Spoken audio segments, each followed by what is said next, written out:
Hey friends, welcome to my workshop, my training on how to conquer chronic pain, make lasting change, and save money doing it. Because why not, right? If we believe that, it can come true. And I certainly believe that as well. So the idea of this workshop and this training is to, introduce people to the process of taking control back over our pain. And in doing so, that's how I did it. And there was always something inside of me where I had that faith to be able to do that. So with that, my story is one thing, um and my story might be one thing, and I'm a 25-year-old kid, but I might have not had as much pain. I might not have had for as long as other people, or even older people might have had it worse, right? But the point is, I just figured that shit out quicker than most people. And that's why now I'm sharing this process and being able to give you guys an understanding that we can take control over our pain, over our lives. And conquering that chronic pain means that there's something replacing that pain. It means that there's something that can outweigh that pain, where we can choose that over our pain any single time.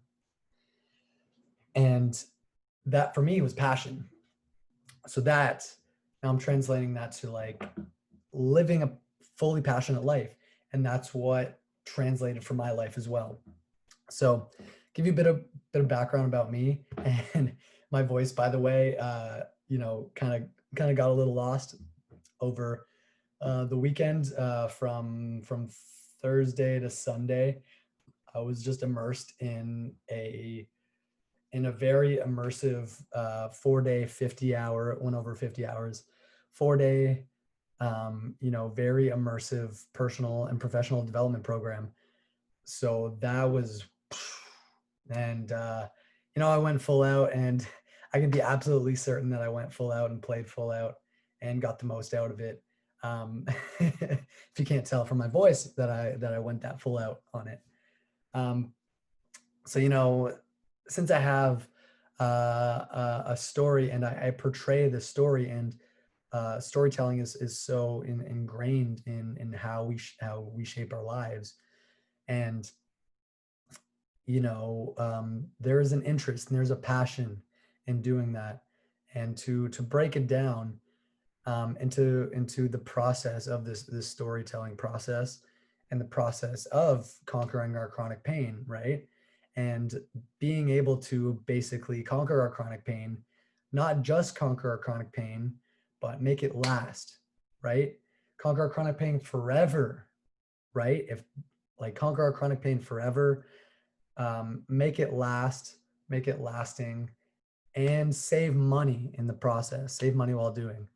If that doesn't excite you, then in like our current states, then I don't know what does. I don't know what will. Because a lot of stuff to heal and eliminate chronic pain is going to doctor visits that don't work,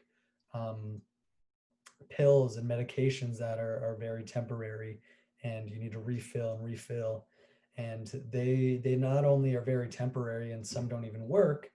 It's just it's a lot of money. It's expensive to refill and go to doctor visits over and over, especially in the US.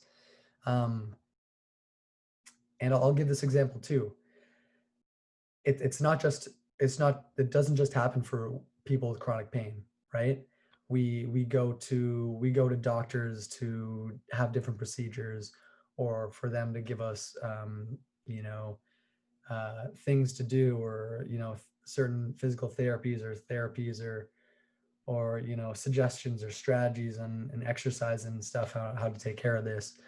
um, and you find that doesn't work for you, or you get prescribed these things, you take these pills, you do the right kind of stuff, or and that doesn't work either. Or it works, it's like a very quick fix, but it doesn't, it's very temporary, it's fleeting, and you lose that feeling, you lose you lose that healing feeling. You lose that, and the pain comes back pretty quickly. And as I mentioned, those things aren't just expensive; they're frustrating. They're super frustrating, and it's crazy. It's crazy to me how we are more afraid of taking the power and responsibility into our own hands than we are afraid of putting, our life into the hands of others, into the hands of external forces.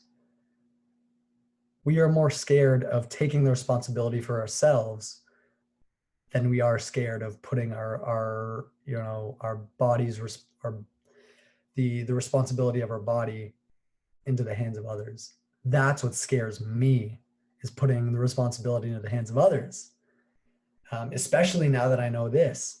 Obviously, there comes a point where you can trust that, but I'm less scared of the control that I have over my own body now than I do for putting that into the hands of others, for putting the fate of my body into the hands of others. And that, I think, is what's messed up, when we are less scared of putting, our life in the hands of others than we are in the hands of ourselves. That is what's messed up, not just with people, but with the world, right? With a lot of people. And that's how I was before. And I was like, all right, I'm just going to do this. And if they say, nothing, like they have no other way to do it, and I was like, all right, I guess I'm stuck with that. And then there was a point where I was like, I always had faith, right? I always had faith I'd conquer this. So then I was like, there's got to be more. There's always got to be more, right? There's never only one way. There's always another way. Always, no matter what. It's just, how much are you willing to put into that? How and knowing, your reason for doing that, and also just being resourceful and being able to find those ways. So I'll take you through a little bit of that. I didn't even tell my story. So my story as well is, I grew up as, an active guy. I did have anxiety growing up. I had, I guess, pretty bad anxiety, not like really bad, but pretty bad anxiety where it could get pretty crippling at times. And so where it could get pretty crippling at times. And then, I developed scoliosis as a kid, and then didn't think much of it, and it just kept growing, and it kept growing. It was really bad. And then I had to have surgery when I was 16. And then, doctor, and that was, the worst experience of my life going into that, just that experience. And it was a 6-hour surgery and took 6 months to recover. So, the first couple of months of recovery was the worst. Pain was the worst experience of my entire life. Right. So that, just being able to heal from that. So they basically like put rods in my back to string together my spine, to keep it as straight as it can be. So, going through this process, I was just always passionate about skateboarding. And then it was just a constant battle between, being involved in skateboarding and this chronic pain. Because the more I was involved in this, the more I got chronic pain, and the more I got pain, the less I wanted to be involved in this, and in skateboarding, and the less I was involved in that. So that just means I was less involved in my passion, in these high quality ideal states, emotions, and feelings, and less um, bringing it down to what I, what we think we should be at, where limiting us, going back down to those limiting beliefs, going back down to those limiting states, feelings, and emotions. And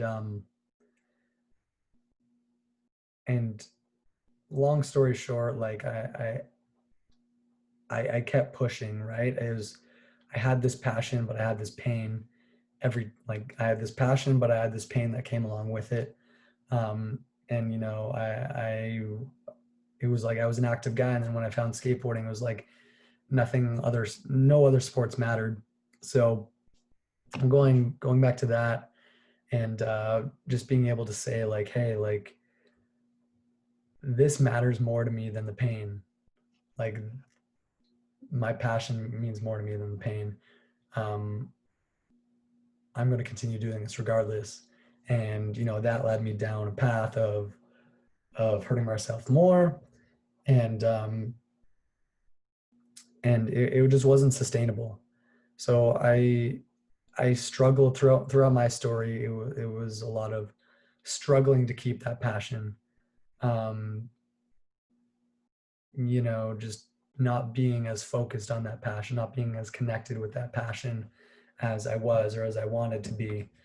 And it was frustrating for me, um, because I knew I could do it, and I had faith in it, but the actions that were there, and the results weren't aligning with my vision, right? So then that translated like struggling to keep that passion, struggling, wondering what to do, how, just it was a very struggling time. And then just coming out and enough is enough, realizing the true value of my passion, and which led me to incorporate into my healing process, and how to incorporate the ideal states, feelings, and emotions into healing and strengthening our bodies. So this workshop goes into a lot of that, and how to take the power back over our pain, how to use a purpose-driven blueprint to outweigh and replace the pain, how to outweigh and replace the pain, um, which was really the breakthrough for me. And also making that healing and strengthening process a lot more easier, much more fulfilling as well. So going through that process was, I realized all of these things were things I wish I knew years ago, right? If I knew these years ago, I, would have figured this out so much sooner. And that's basically the difference between myself and you. I just figured it out sooner. That's it. I may have, not had it as bad as you. I may have not had it as long as you. Um, but I just figured it out sooner. I figured out a process that allows me to actually conquer my chronic pain forever. And I had faith. I kept that faith no matter what. I always, fell into that anxiety, stress, and feeling depressed. But I never thought I was depressed. I never, and having that faith and having that belief that I was never depressed, I never associated myself with being depressed.